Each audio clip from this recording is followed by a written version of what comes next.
All right. Thank you to the actual, and welcome to the actual episode 3 of Narrations and Lamentations with Mittierim and the boys.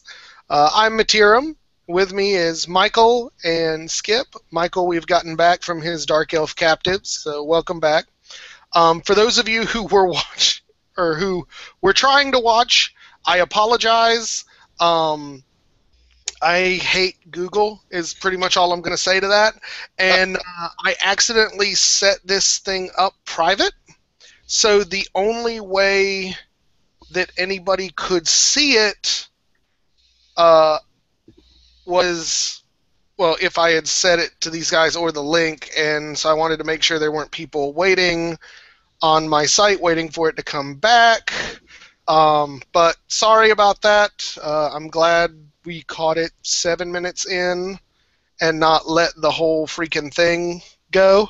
And I've already noticed we've got 2 viewers, and I haven't even opened my window to look at it yet. So obviously we did it right this time. So thank you guys who are with us now, and sorry we screwed it up. So let's go ahead and get into things. Kind of a discussion for tonight. One of the things we wanted to do was Stannis Baratheon, Lord Stannis Baratheon of the Google YouTubers, asked or has been asking a lot of folks about their general thoughts on the power levels of the army and that sort of thing, or various armies rather. And it's not really our forte. So what we've decided to do is instead give a focus on what we consider the power levels of our personal armies within our narrative. So that being the case, it'll be a little different from what you might have wanted, Lord Stannis, so we apologize. But it should be an interesting talk. So what I would like to do, if we can push past this technical difficulty, I'm feeling terribly embarrassed about that, is answer a few questions that we got from viewers first, and then we'll get into the power level army discussions after that. So first thing I do want to say is we have gotten a few questions that are kind of tactical advice questions. While we definitely appreciate any feedback and questions, asking us tactical advice is kind of the blind leading the blind. But we're more than happy enough to take a stab at it. So first question we actually got was the Gonk asked us what we thought about fielding Chaos Spawn in a Beastman army. So in all honesty, buddy, I have no flippin' idea. Never played. I've only played a few games against Michael's Beastmen. Never played against anybody else's, and I don't think I've played against a Chaos Spawn ever. So what we're going to do, because Michael actually at least knows something about the army, he's going to take this question and answer it for you. Yeah. As I said, like 3 times now. Shut up. It's only twice, jerk. I've never had the want to field them, more because that random movement is a pain to deal with. It means I might get a charge in on a scout unit or a war machine, but I don't ever get to declare the charge, no matter what the range is. So it'll take me a minimum 2-3 turns to do it, and by the time I'm that close to a unit, they're going to either charge me or shoot me to pieces. If I were going to field it, it'd have to be a Charger Director or Chaff Hunter. I can see that. I mean, I've never not played with a much random movement. I do have to say, though, playing against my wife's Orcs and Goblins that has a decent amount of it, they can be surprising, just tricksy sort of things, and I think that's what I would do with it if I had to. Well, and the other thing is that they get an attack plus a D6 attacks, which can be fantastic when you roll well and you do 7 attacks, or garbage when you roll 2. I do have to say, I was planning, when I was considering doing a Warriors of Chaos army based off of the corrupted dwarves of Clan Hammerfell, I was planning on using 2 of them as just crazy, jacked up, demonic war machine things. Yeah. But no idea there. Okay, so having totally failed our attempt to provide worthwhile tactical advice, we're going to go to the next question, which again is a little tactical, but focuses a little more on the armies that we're using, so I think it's more our vein. We're definitely going to talk about Nagash some today because, frankly, it's what everybody's talking about and there's no point in avoiding it. But the one thing we kind of avoided discussing last time was the 50% Lords rule. So the question that was put to us today, if we decided to just randomly pick up that rule and start using it in our home games, how would 50% max Lords affect the way that we build our armies within the narrative? And since I've been running off at the mouth, you guys go ahead and take this one. I think Skip wanted to get started before I found out that nobody was watching us. That's okay. Second time's always the best. So. Yeah. But about the 50%, it opens a lot of possibilities, especially within the narrative, because a lot of us, especially me, and I'll start with the Bretonnian army.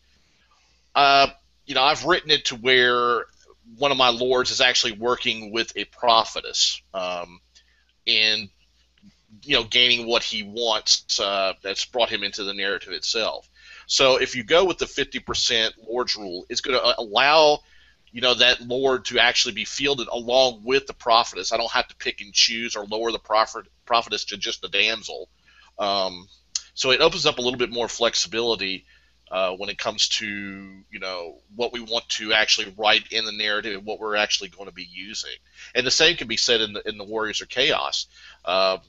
In one of the games that we were playing, my BSB got turned into a Daemon Prince. So now I could actually field a Daemon Prince along with a Chaos Sorcerer or a Sorcerer Lord or even a Chaos Lord, as part of that army too. So that's how I look at it. It gives me more flexibility in my writing and what characters I can actually use or bring into the army eventually. All right, Michael? Yeah, with the dwarves, I like where they sit out with their lord points anyways, but if we were to add it, I might be more inclined to take the Rune Lord on the Anvil of Doom. It's garbage, but I love the Anvil of Doom. The model's pretty, and I like it. I've got some weird love for that thing. So are you not using those extra 25 points where you feel like you can just huck them in the garbage, and that's why you want to do this, or what? It's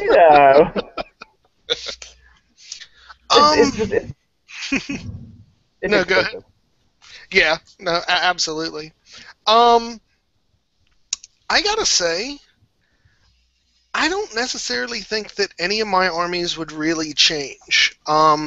Maybe if I were to introduce a new army into the narrative after we establish that rule, it might change significantly. But for the most part, my characters are kind of fixed. I've decided what characters I'm using.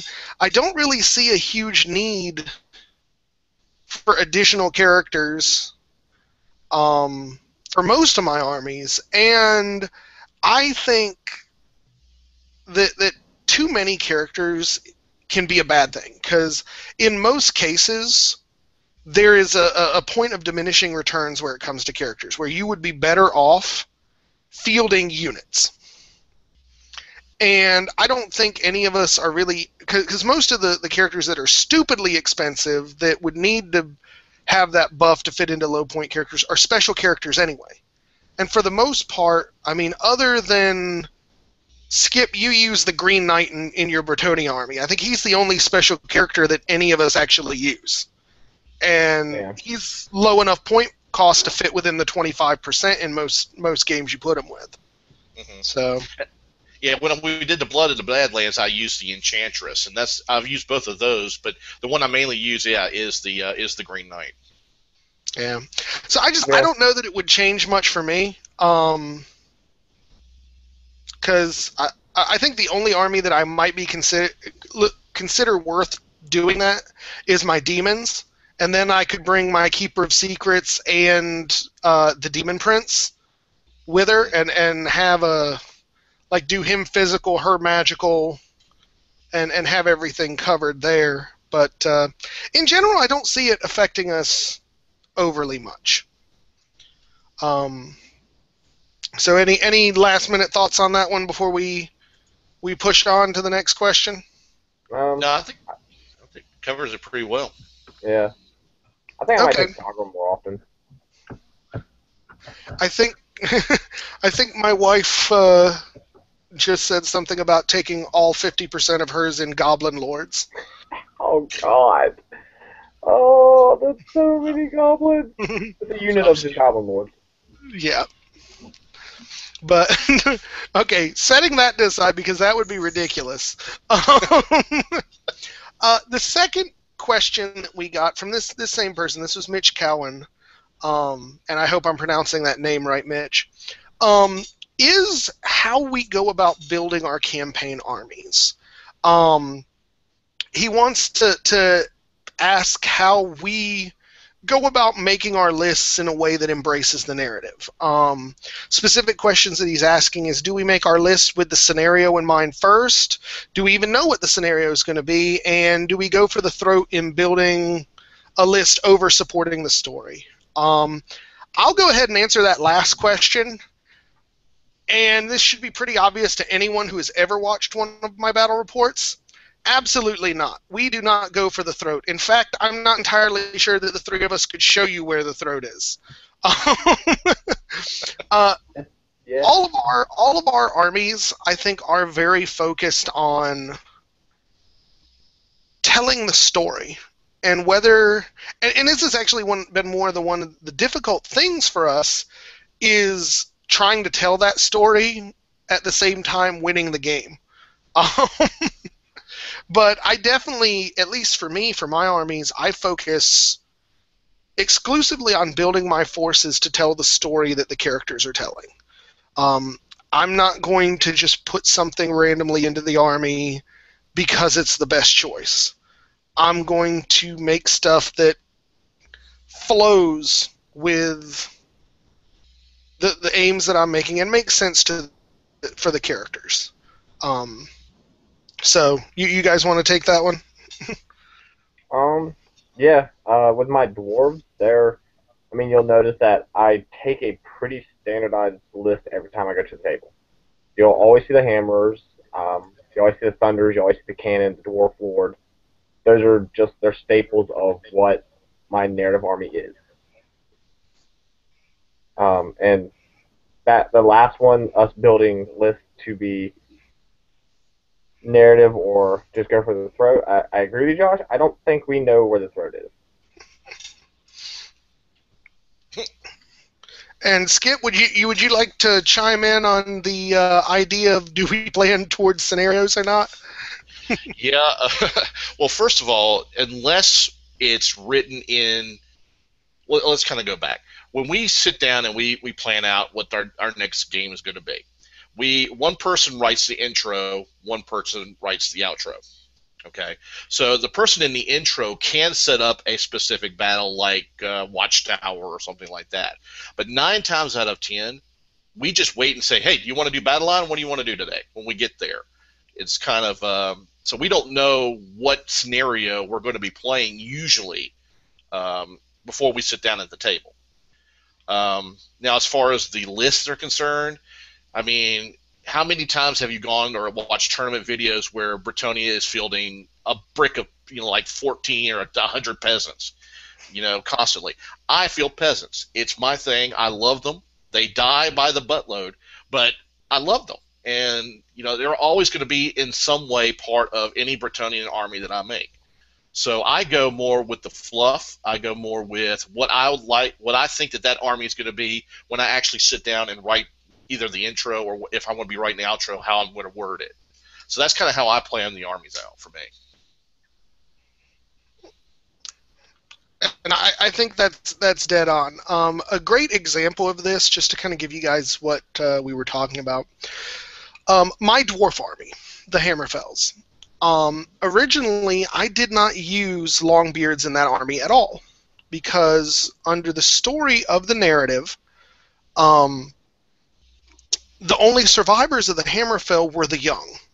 The older members of the clan were killed in the original onslaught by the Snowmane, and what I was playing was basically the survivors who had escaped as children and had come back to reclaim their land. So it didn't make any sense whatsoever for me to have Longbeards at all. Now that pretty much resulted in me getting the crap kicked out of me in just about every game I played with them. So what ended up happening was after a particularly bad beating at the hands of the old Warriors of Chaos player we had, where a terrifying and horrible cursed ritual was done to my then general Prince Doran, I basically said that the few survivors of that, I basically formed them into a small 20-man brick of Longbeards. Not because they were older, that were they immune to psychology, but the fact that they had gone through that horrible battle made them kind of numb, and so I was able to use that force, but I wasn't going to unless I had a story reason to back it up. So I think that's the way kind of we all look at it, is we're not just going to take the best units because there's no reason not to, is we're going to look for the story reason to do it. Exactly, because if we were going for the throat, anytime I field the Dark Elves, I'd have, the Witch Coven with the Cauldron of Blood, But I don't. I don't think I've fielded that in any of the narrative stories so far. If I did, it was a very small version of it. You did. You fielded it the last one. time. Yeah. Well, Okay. You fielded it in the last narrative battle we did when my vampire counts attacked you. Yeah, and we see what happened on that, too. So, you see? Yeah. We don't know where the throat is. At least I don't. Well, absolutely. Well, that I think is leading towards us having to, at the same time as doing these narratives, having to take other battles to improve our skills and just make us better. Because I think one of the big points that, yes, we're taking all of these armies and choices because they're fluff, they're appropriate to the flavor of the army, but to be able to propel the stories in the direction we would like them to go, we need to be able to actually win games against each other. So I think right now we're at a point where we're trying to balance our training ourselves. I feel like we've been doing Rocky montages the last couple of game nights we've had. I keep hearing the Eye of the Tiger playing as we're moving models and stuff. So, but we're hoping that by making us better generals, we'll still be able to get those wins without having to sacrifice the fluffy options. Mm-hmm. Exactly. Yeah. So that's it. Okay, so we actually just got our show here interrupted by a just massively jumbled question from Chris the Conqueror. So what I'm going to do is pick out what I sort of understand from what he's saying and ask you guys this and see what he's saying. Okay. The point he's making, I'm pretty sure, and Chris, feel free to correct me if I'm wrong, that he thinks that with this whole end of times, something cool that could be done is if they basically united all of the armies of mankind into a single army. The Bretonnians, the Empire, Kislev, the forces of the End, Cathay, basically anyone who is human into a single army book. And the example he kind of made out is make them like the Space Marines in 40K, where they're all basically the same army, but you can have different, I guess, marks for humanity. And what we thought of that. And Michael, because you didn't even make it through my explanation before you started shaking your head, you get to go first. I heard Space Marines, and all I got was we're going 40K with fantasy. And I don't want to go back there. That's a terrible place. Oh, tournaments. Oh, it's.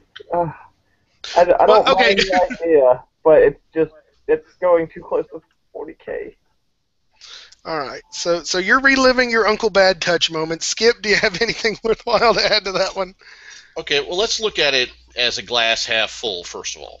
Okay, as part of maybe a story narrative for, the forces of humanity uniting against Nagash, I think it's a wonderful idea. Because that way you can have the lance formation right next to the steam tank, as far as, the fluff there. So if in that regard, I think that would be really awesome to play once, twice, 3 times. I don't think in the long run, if that's what they're going to do, that I would like it, because I think that the Empire has a different philosophy and a different outlook on life than Bretonia does. So I think that something will be lost in the fluff there if they do that. But as far as maybe just for a scenario purpose and for a big one huge battle or a couple of battles here and there as part of a supplement, yeah, I think that's really cool. But I don't like it as a long-term solution. Just to get something out for Bretonia, I want them to have their own unique book. I agree, and I think I'll sum that up with saying I think that would be a cute idea for a decision made at the table. If we decided, hey, let's do a Humanity United army, base it off of the rules for the Undead United, combine Bretonia and Empire, have a couple of battles, I think we could all be up for that. It would be neat. Yeah. I do not want it showing up in any sort of official capacity. I don't want a single human army book. Because, first of all, let's be honest, what'll happen is the only battles you'll see are the best things out of Empire, the best things out of Bretonia. I mean, it'll be demi-griffs and heroic killing below Bretonian lords, and that'd be... Yeah. And again, I think it waters down the field. It makes a lot of stuff just not want to play. I mean, why would you ever take peasants if you could take Empire State troops instead? Yeah. Yep. I mean, end of story. And I think to a certain degree there's already a little bit of that when they gave the Empire so much knightly focus. I mean, really, if it weren't for the Lance, the Empire Knights are better anyway. I just think it would water things down, and I wouldn't like to see it in any sort of official capacity. Yeah, why take a prophetess? Why take a prophetess that's stuck on either one or two lords when you could just take an Empire wizard that has access to all the lores? You're right. It just waters it down. Yeah. Yeah. So we definitely, I think we decided, Chris, good for a narrative scenario, bad for General Warhammer. And that actually, strangely enough, leads us to an interesting sort of segue to our last question for the night. Vince Venturella asked us, says, as the reigning king of narrative games, he wants to know about our feelings on the narrative scenarios in the Nagash book, and are we excited to give these very different scenarios a try, and what we feel about changing the rules and using them for the other armies. So before I turn this over to the fellas to start answering this, I will go ahead and just kind of come clean. We have not gotten the book yet. As of last night, we finally agreed to pool our money and buy one copy for the group. Michael will be making that purchase for us on Friday. So as far as the specifics, we can't go through it because I'm not going to sit here and have a discussion on rumor and other things people have said. So we will talk about, in a general theory, do you like the idea of these kind of very narrative scenarios? Are we excited? Do we plan to use them or change them around so we could use them with our armies to make use of the ones that don't include our armies? So, go, fellas.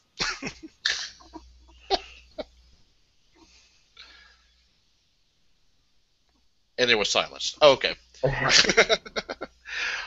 What I think, I mean, we actually sat down and discussed this a little bit last night, I think. We would just take it, I guess, scenario by scenario and see, one, how it would affect what we were doing here. If it's something that we would like, it would, it would be a vote of all three of us if we wanted to include that in the narrative.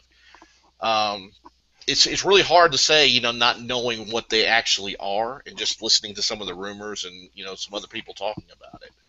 But I think in general, if it was something that's not really, bat out of hell abnormal, then I wouldn't see why we wouldn't incorporate it. Yeah.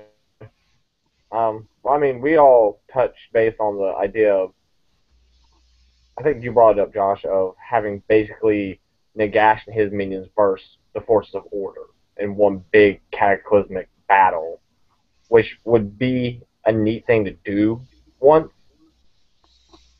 but it would depend on how it's, if it's in the book, if it's written well to balance everything, or if it ends up being, oh, here's Nagash and you lose. My point, I think the thing, I've been doing some thinking about this since we talked yesterday, and I think what I'm really excited about these scenarios doing and the fluff of this book doing is providing a background against which our narrative can be set.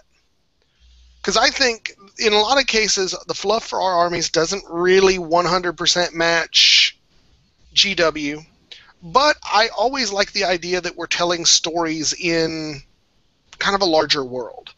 So I like the idea of maybe doing a scenario or maybe sort of co-opting a scenario to make it work for our armies, or at very least getting the idea of what the fluff is so that we can create our own scenarios and our own stories that could be the fallback from that. Because right now, for instance, I'll go ahead and spoil something from the narrative that I know that I'm going to do. One of the butchers of the White Tooth clan is going to be corrupted by Nagash and is going to start using the lore of undeath. I haven't decided which one yet, but that's one of those things, like, it shows that Nagash is active in the world. It'll have an impact into our narratives, but it won't necessarily be me running my ogres in scenario 1 through 5, whatever. But it gives us sort of more storytelling options to provide flavor and story to the games we're playing, and that's what I'm really excited for. I agree. I think it would have a more focus if we had. I mean, you're the only one right now that's playing an undead army anyway with the VC. If we had more undead influence, it might, we might look at things a little bit differently. I mean, I have some Tomb Kings, but I haven't put them together or played them yet. So it's not as important, for that side of the story to be in. So I think that's why we really haven't, focused a lot on the undead. And with this being a big focus on undead, Yeah, I can definitely see that. Yeah. And again, I think maybe when the next one comes out, when it's Chaos, I mean, each of us has one of the Chaos armies. Yeah. It may be that we're more interested in playing along with those scenarios as they come out, but I think that's the strength of the way we do things, where we don't have to feel like we're straitjacketed by this fluff, because we're able and willing to kind of create our own story within the Warhammer universe. Yeah, yeah. So, all right, well, that is... oh, go ahead, Michael. I mean, you look at it, Bretonnia is Sketch Bretonians before the final battle between them and Demons and Chaos were a huge force of order. Now that they're corrupted, we've kind of taken a force of order and turned them into a force of chaos. So our narrative gets to affect a little further in than if we were just playing a scenario. Which is interesting, because, I mean, that's why I came with the fluff I did for my vampires, because by being bound by his feudal oaths, Lord Mounthaven of the Vampire Counts, it has sort of taken the place as a force of order that the Bretonnians have vacated at this point. So, like I said, I don't think our fluff matches. We're not straight down the road. We're kind of like off this way, and we're doing our own thing. Right. So, we've taken a long time to answer these questions. Any last thoughts on any of these questions before we go into the countdown of power? I think one way to look at it, let's say we'll take for an example, it's Batman.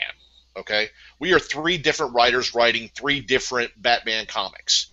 The basis is there. We know all the characters are there, but there are different takes on each one, and that's I think that's how I look at how we're doing the writings for this. I don't know if that helps people or not. So can I have my new tyrant for the ogres be Adam West? Oh my God, no! Oh. Some days you just can't get rid of a Noblar. Oh my God! I want you to make the Noblar king, and he's Batman. Maybe I'll work on that one. I'll paint him up to look like he's wearing the old Adam West Batman costume. Wow. Well, I mean, Alicia, my wife, already has her nasty skulks that are painted like Batman, Robin, and the Joker, so maybe we'll just use those. All right. So awesome. With that little silliness aside, we're going to go ahead and go into the countdown of our top 10 power level armies from weakest to strongest. And it just happens to work out that we have 10 armies in the narrative, so a nice round number. What we have done is kind of independently come up with our top 10 list, and we're just going to kind of count them down, give some reasonings to our thoughts, and see where we match and where we don't match. Okay? All right. So, starting from the weakest to the most powerful, I rated as the weakest army in our narrative right now my dwarfs, the dwarfs of Clan Hammerfell. Yeah. Okay, so that's 2 votes for Hammerfell. Michael? I had my Beastmen. Okay, why do you think your Beastmen are weaker than the Hammerfell clan? Well, I would say they're rated more there because I haven't had a chance to really play them, get used to them, and the fact that I don't have all the models that I want for them. So I'm fielding pretty much the same basic army every time. Without giving them any kind of difference. I can see that. I tell you the reason I rated the Hammerfells low, and this is something that has come out by the subscribers pretty much every time I've posted a Dwarf Battle Report, is they keep telling me that my Dwarf army lists are 7th edition army lists.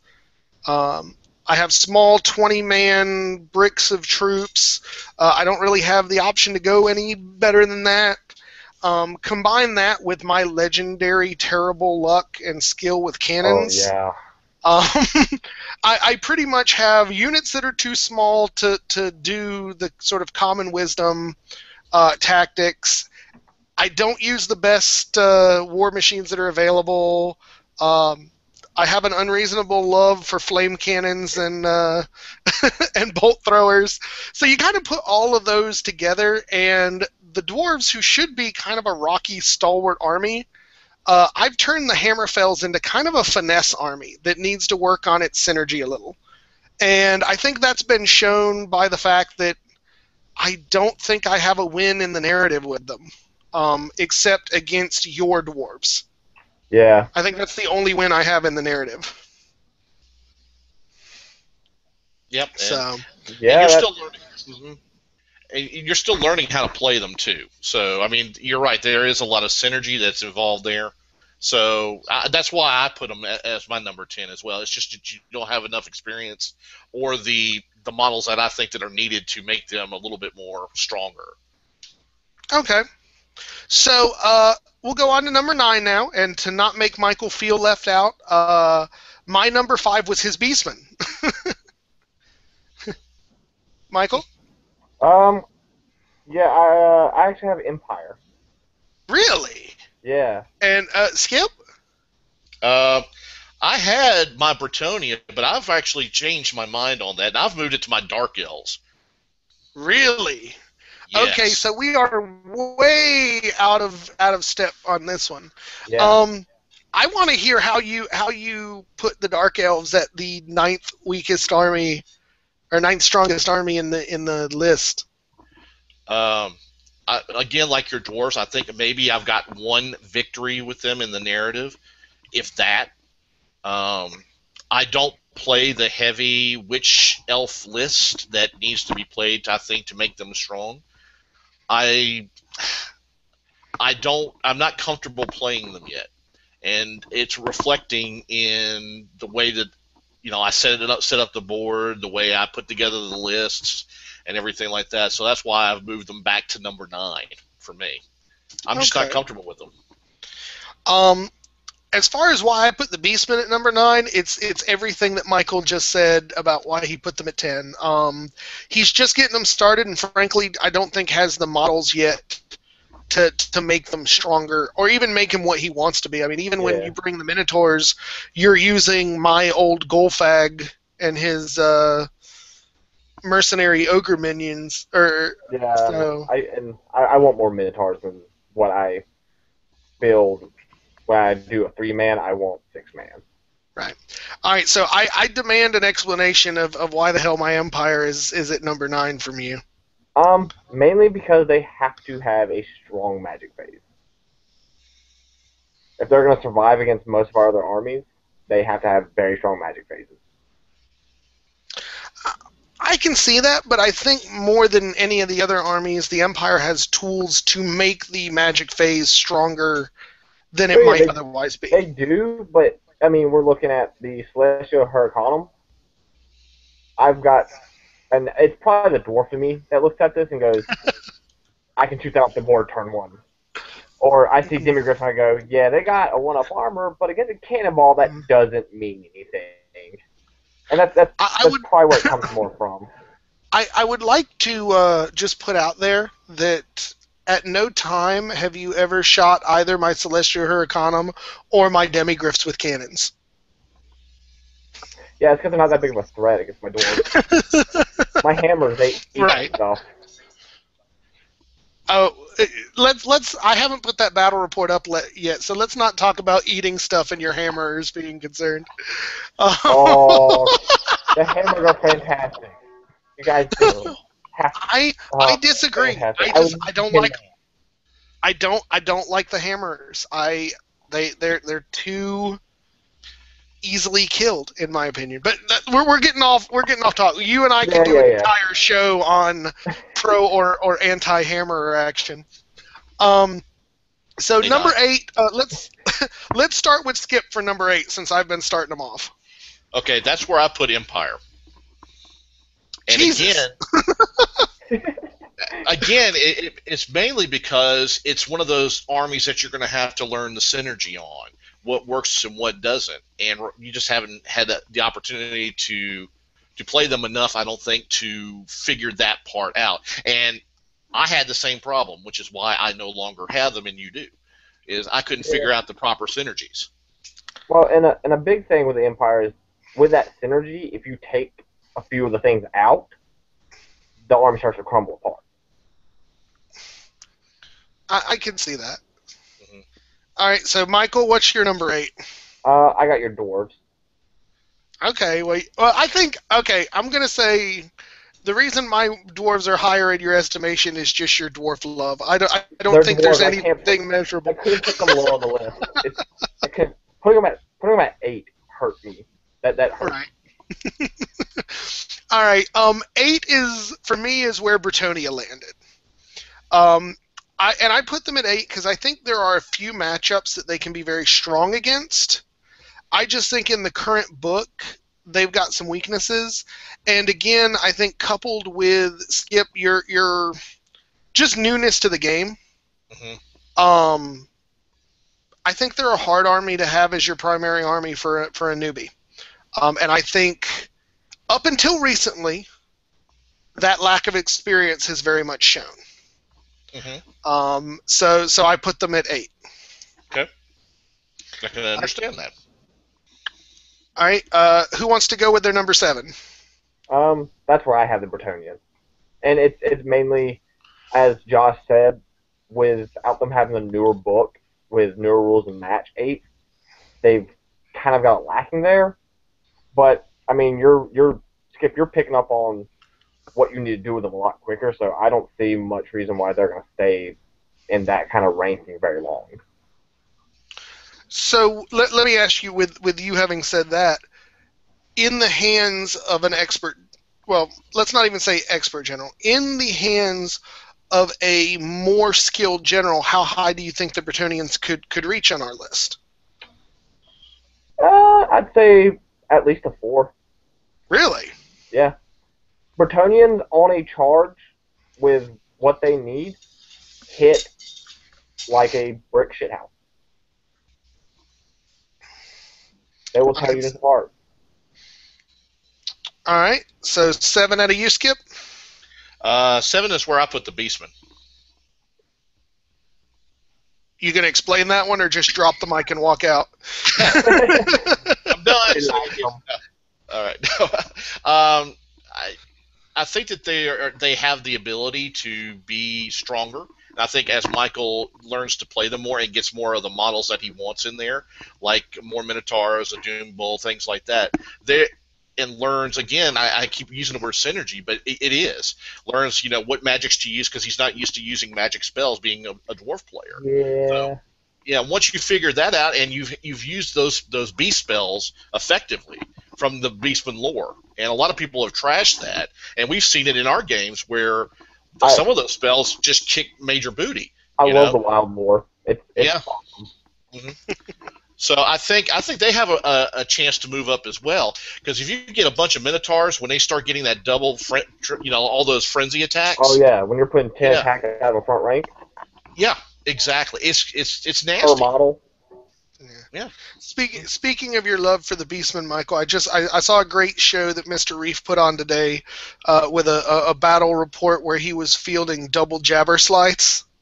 What? It was a beautiful Beastman list. I highly recommend you go ahead check it out. I'll definitely go check it out. It was. I don't want to spoil it. It was a rough battle for him, but it was. I had to admire the cojones on that man, and he was playing against Warriors of Chaos too. Oh so yeah. It was the hard Warriors of Chaos, and the man with a straight face dropped 2 jabber slides on the board. I would have given up at that point. I would have been the Warrior of Chaos and just given up. Like, no, you win that. A man without much courage. So, number 7 for me is Empire. And I'll actually say that not for the reasons you guys have said.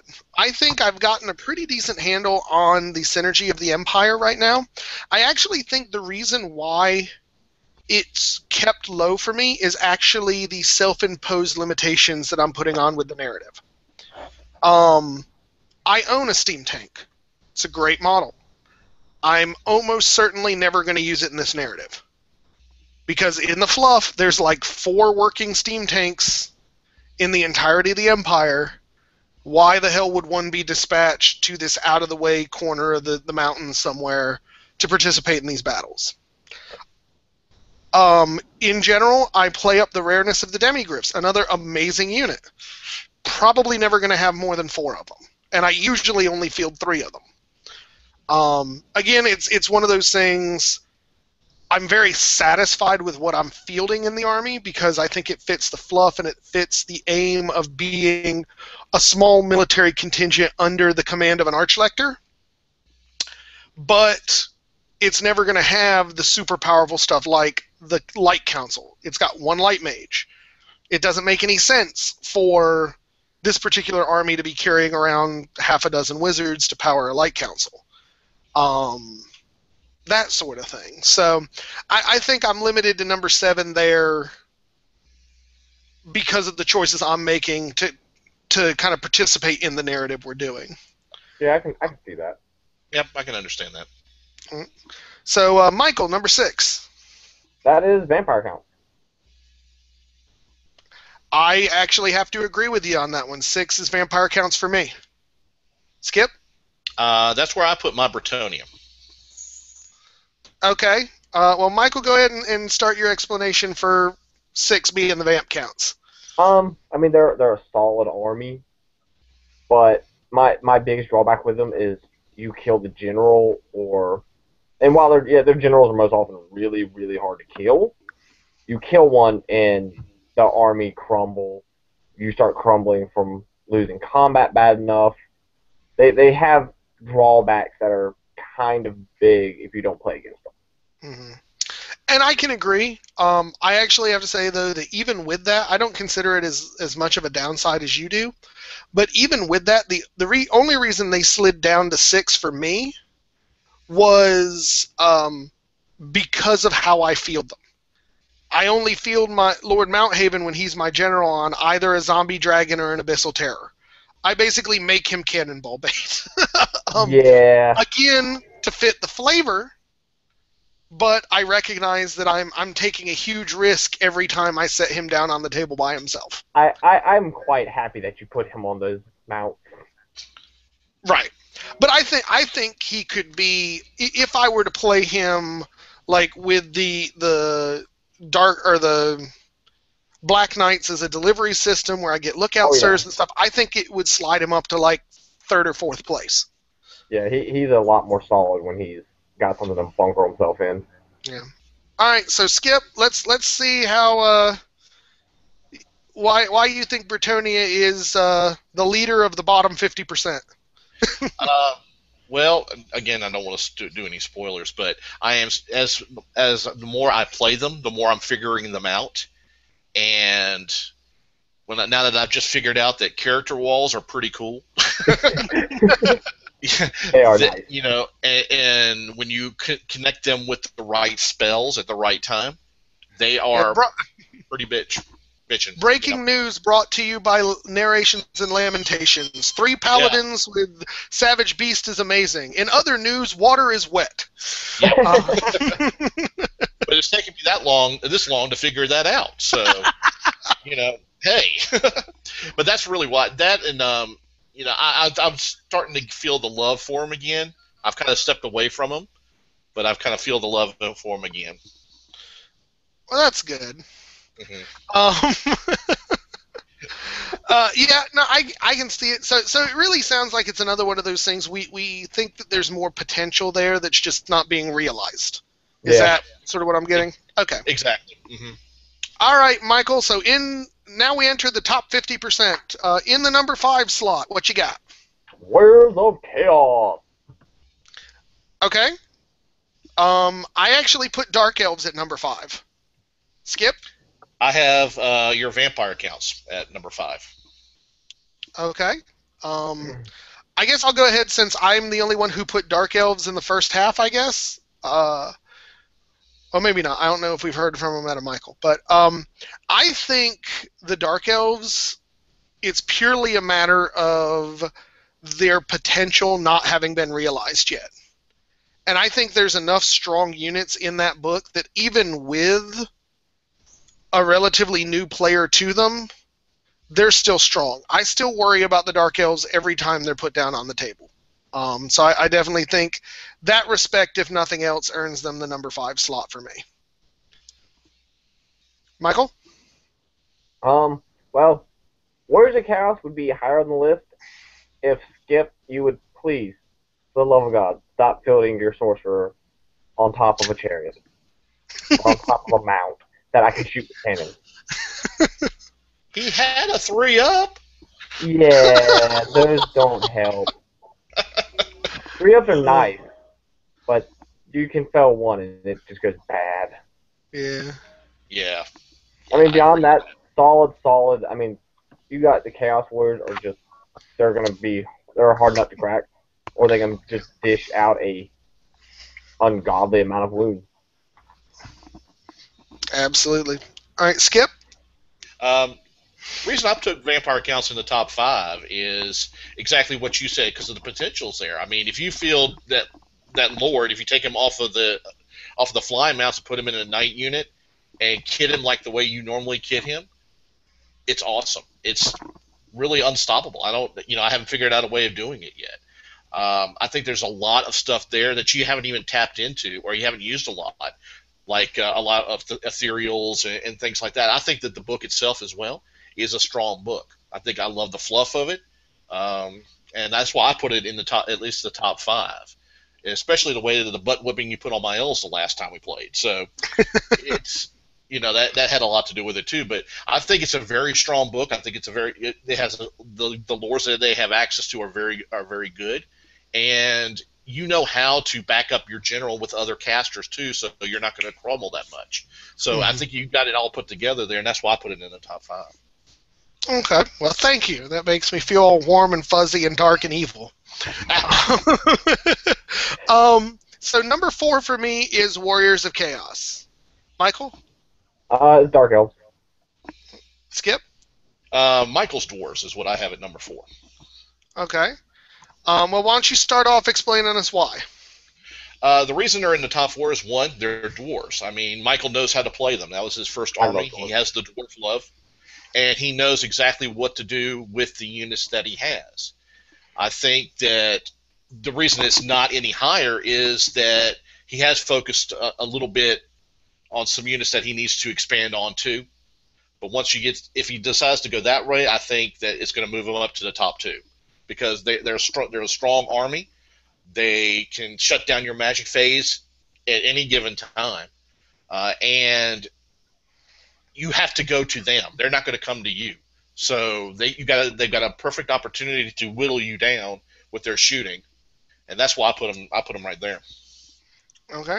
I'll go ahead and talk about my number 4. Warriors of Chaos. I mean, minus shooting, they pretty much have the whole package. The mark system lets you do a lot of crazy things with them. The Warriors, for core units, they're tough. They're solid, and you can get a lot of them if you're willing to put the points into it. Also, the ability to just randomly crap out Demon Princes is just not anything to ever be. And particularly, I mean, yeah, the Warriors Demon Prince is, in and of itself, the reason why they got the bump, in my opinion, over Dark Elves. Because just that unit by itself brings so much to the table. It makes it a threat every time it shows up, and the fact that it can show up even randomly with the Chaos table is pretty crazy. Agreed. So, did we talk about your number 4, Michael? I don't think so, but I mean, mine's pretty obvious. Dark Elves with always strike first and re-rolls out the keister for 1,000 different reasons. It makes most of their units blend units without even really trying. I can see that. So let's go ahead, since you didn't get to talk much on this one, go ahead and hit us with your number 3. Demons of Chaos. Okay, Skip? I have my Warriors of Chaos, or Warriors of Chaos in general, too. Okay, and I actually have Michael's Dwarves at number 3. So I'll go ahead and say with Michael's Dwarves, I really think that the reason why they're at number 3 is you've got the bodies. You definitely, you are our horde player. Nobody else really uses them like you do. And you know how to build a freaking dwarf character. Your characters are rock solid without exception. So I think it makes it very hard to hard nut to crack. Now, as to why they're not any higher, I think you spend too many points on characters, and we've talked about this a lot. Yeah. I think you don't have enough units in general. And you have some strange, unreasoning love for hammerers that I'll never understand. So much. They're so nice. They die. Gigantic ass hammers. They die by the bucketful, though, to anything that doesn't strike last. But anyway, we're not going to get to that again. So you give us why why are you doing your number 3, Michael? Well, main reason is I like the Demons of Chaos. They work fantastically. I mean, you've got ward saves that can be pumped up with your it's a Keeper of Secrets, right? That gets the Yes. tome that allows her to re-roll magic. Yes. Really lets you keep away from having the terrible things happen to you from magic phases. Now if I they'd can be just be high, smart enough to remember to use her. yeah. They would be frankly higher up if it weren't for the other night miscast. Well, that one's not up yet either, dude. So Yeah, no, it's more that they'll see it when it happens. yeah, again, that's another one of those, like, if I learned to play with the right units, it wouldn't be so bad. Yeah. All right, Skip. I put my the Warriors of Chaos in general there because one, they are kind of forgiving when you make a mistake, like putting your sorcerer on a mount that shouldn't be one on there. But while at the same time making that sorcerer his general. Exactly. But just by what you said before, being able to spout out a demon prince, in the middle of a combat, and it doesn't even necessarily have to be one of your main characters. It could be a champion that can do that. Having the Eye of the Gods, on any of your characters or leaders is a good feat, especially if you're taking the chariot that gives you that. Every phase, if you decide to spend your magic points on it. The units are rock solid. Other than the shooting, you can put together a big brick of them, or you can break them up a little bit. They've got the knights. They got some flexibility when it comes to some chaff. They have some good chaff units. They have good flankers. That's why I put them right there, because the strength is there. Even if you make a mistake or two, you can recover using with the Warriors more than you can some of the other armies. Yeah. Mm-hmm. That makes sense. Yeah. All right. So number 2, Skip. What you got for number 2? I have your Daemons of Chaos at number 2. Michael? I've got my dwarves. Yeah. And I have my demons at number 2 as well. So why don't we go ahead and start with Michael explaining why his dwarves are better than demons? Because they're dwarves. Incorrect answer. Keep going. There you go. Main reason is I know my dwarves backwards and forwards. Their point totals, stat lines, runes, war machines. I can quote them all day. It's an army that I know by heart. If I wanted to play them tourney heavy, I wouldn't have an issue with it. But I hate tournaments, and I hate playing tourney heavy lists. Okay. Skip. I've chose the Daemons, one, because they, again, like Michael has said before, they have that ability to dominate the magic phase. They have the flexibility with the gifts as well.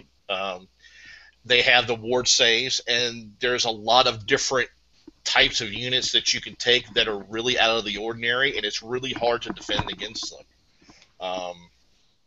And their speed. They are a very fast army too. So they're going to be up on you before you have a chance to react sometimes. So that's why I put them at number 2. Yeah. And just in case there happens to be anybody watching this that's not seen any of my demons in action, the demon army that we're talking about is vast majority Slaanesh with a little splash of Nurgle in it. So that being the case, I actually gave them number 2 because of that. I think the Nurgle Slaanesh combo is amazing.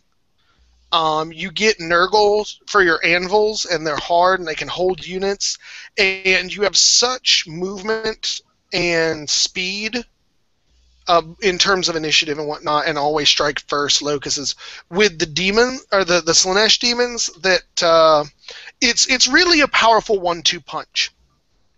But I'll go ahead and kind of put something in here. They're actually, I find myself sad that they're this high ranking. And the reason for that is they are the hardest army for me to make characters for. because of their inability to sort of build your character, because everything's random, you don't get to pick the gear, you don't get to, there's just not much character choices, and they're all restricted into kind of sticking with their own groups and stuff like that. It's, in a lot of ways, a very limiting army to play in a narrative, I find. So I kind of wish there were more options there. And so it makes me sad that that's one of the stronger armies. But I'm not going to complain about being in the top two.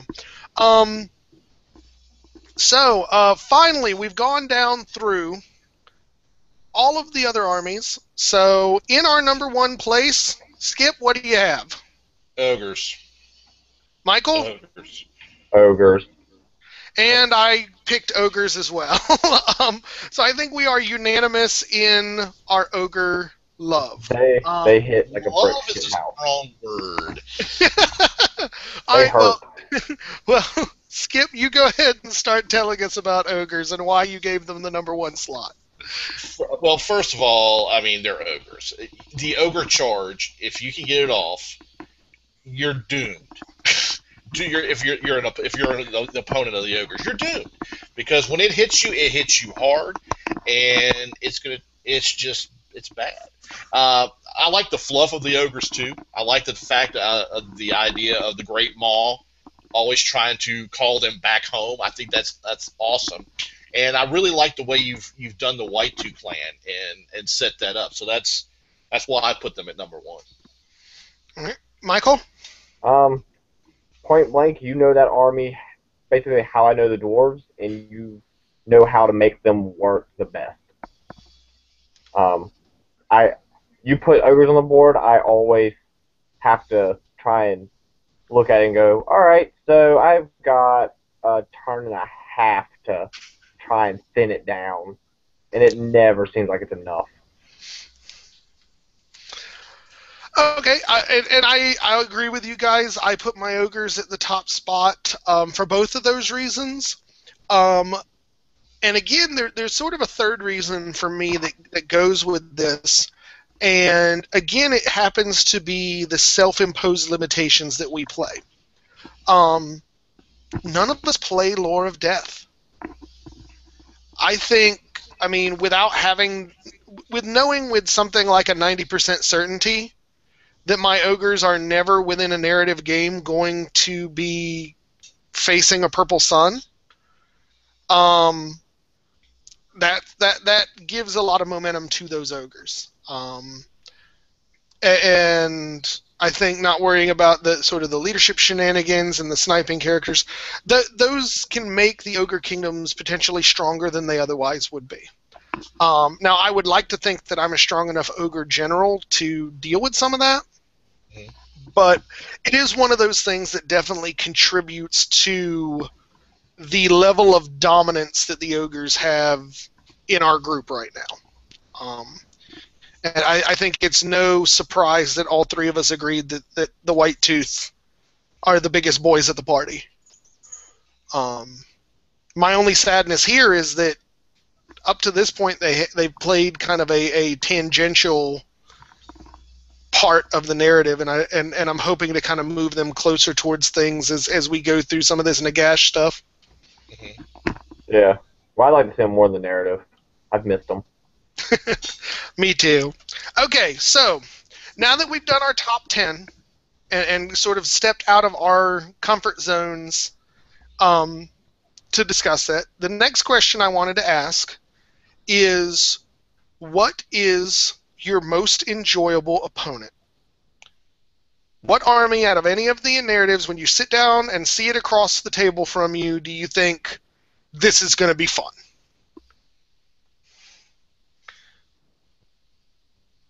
And then there was silence because we never have fun at our games, right? Yeah. Okay, well, I'll let you guys think if you want, because I know what mine is. Okay. Mine is actually Bretonnia.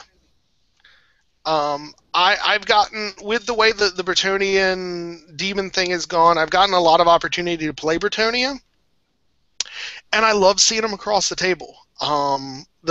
Your love for the peasants is awe-inspiring, And the fact that they somehow return that love, and I mean, they're like some of what I've been getting out of my Noblars lately, except you get it all the freaking time, and that's awesome. And there's something just cool fluff-wise about the Knights of the Realm in full lance formation, rushing out to defend the lands of Bretonia. There's just something I enjoy about it. And it's... I can't think of a single Bretonia game that I've sat down and not totally enjoyed myself throughout the whole thing. So that would be my Bretonia would be my favorite army to play against. Well, thank you. So now one of you guys has to talk. Well, I guess I'll go ahead. I like playing the vampire counts. Okay. Again, I like the lore. I like the book. I like the way that the models look that you've got painted. I love and hate the Terrorgeist all in one swoop. I like seeing it on there, but I hate facing it. You mean my Shrieking Dragon? Yeah. Since I hate the actual Terrorgeist model, I just the undead bat thing of epic proportions just doesn't do it for me. I like Vincent, the Varghul. Yeah. So I like to see him on the board. I think he's a cool model, So that's what I enjoy it. I like the fluff. I like the ethereals. That's a challenge, and it's something that you don't prepare for all the time. So that's what I like about it. All right. And Michael, your favorite army to face? I think my favorite, and I'm a little disappointed that we haven't gotten to see more of them, is the ogres. Any particular reason? Well, it's nice when I look at the board and I see I've got these tiny little miniatures versus these gargantuan miniatures, and it looks like an epic battle of dwarves versus things bigger than them, which is what they always do. So what you're saying is that size definitely matters to you? Yes, size definitely matters. Well, all three of us love Chew. Yeah. Yeah. Chew is pretty fucking amazing. For those of you who are not in the know, Chew is my giant. I remember one battle where he picked up the Grail Reliquary and ate it. Oh. I think, if I'm not mistaken. Something like that. Yeah. Oh. Yeah, that's fantastic. And that's why I love playing these games with you guys, because giants just don't show up to tournaments or even semi-competitive games. No, you blow it off the table. You has been amazing every time I've fielded him. Oh, yeah. And he's made guest appearances in other armies too. Yeah. So. Yes. he shows up other places. He's the character actor of the Warhammer world for us. Okay. So last question, and then we'll go ahead and wrap it up. We all kind of spend some time watching the YouTube battle reporters. Mm-hmm. If you could pick one of the battle reporters to join our narrative, who would it be?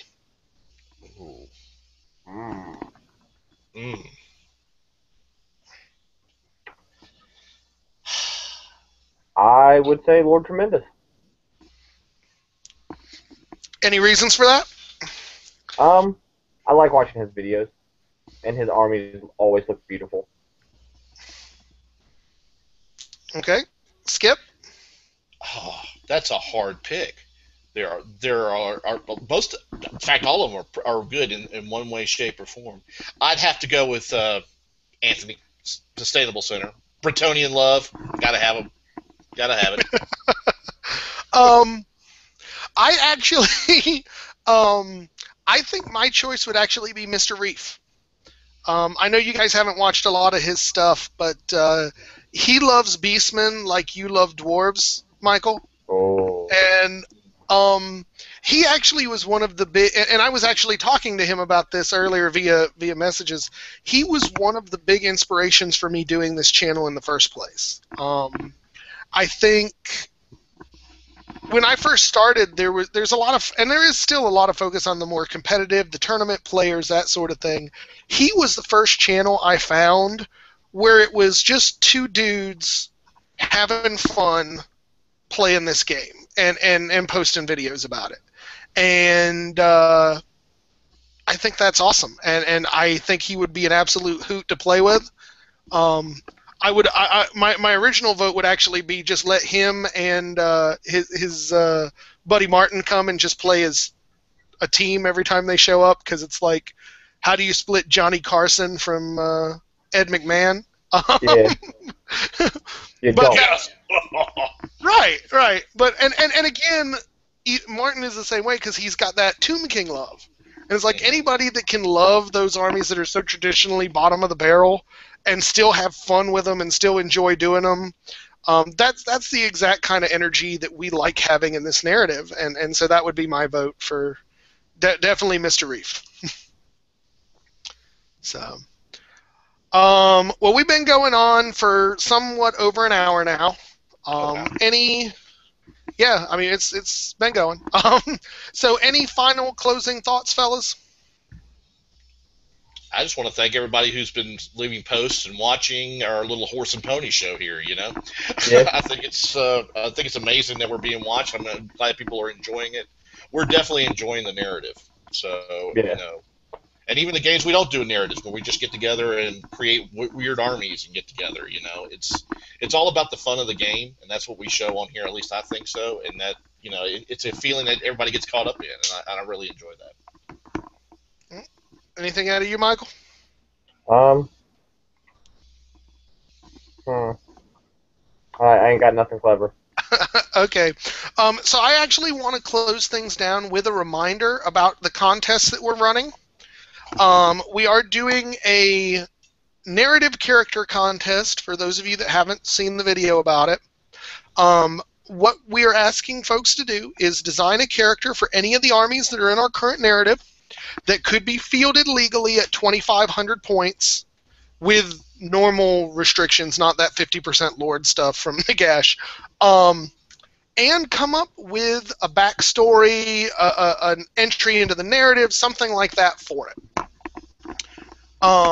What we're going to do on the 10th, which is one week from today, we will be announcing the winner, and the winner will have that model and that character entered into our narrative in whatever army it belongs to.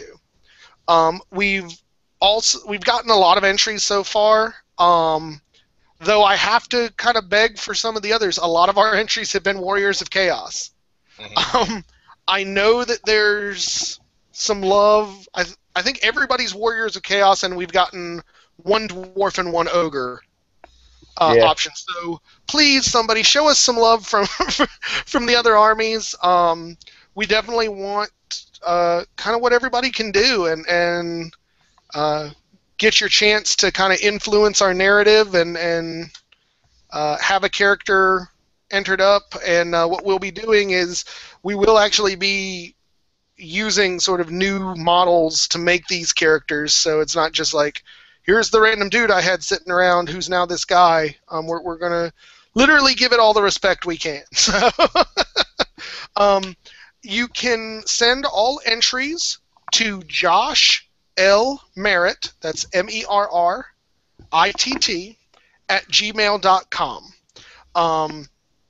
We don't really want, well, we prefer not having a whole lot of last minute, because we will be announcing this on our next week's show, so 7 days. Please get your entries in early, and don't feel like you have to limit yourself to a single entry. If you have several ideas, give them to us. We would request no more than one entry per army, so no making 500 Warriors of Chaos characters and drowning us in them, because we are reading all of these. So give us something else to work with. We'd appreciate it. But again, I want to echo Skip's sentiments. We very much appreciate everybody who is showing us support on this. We are having an absolute blast, and we'll see you guys in the battle reports, and next week, same bat channel, same bat time. Right, guys? Two and Be here.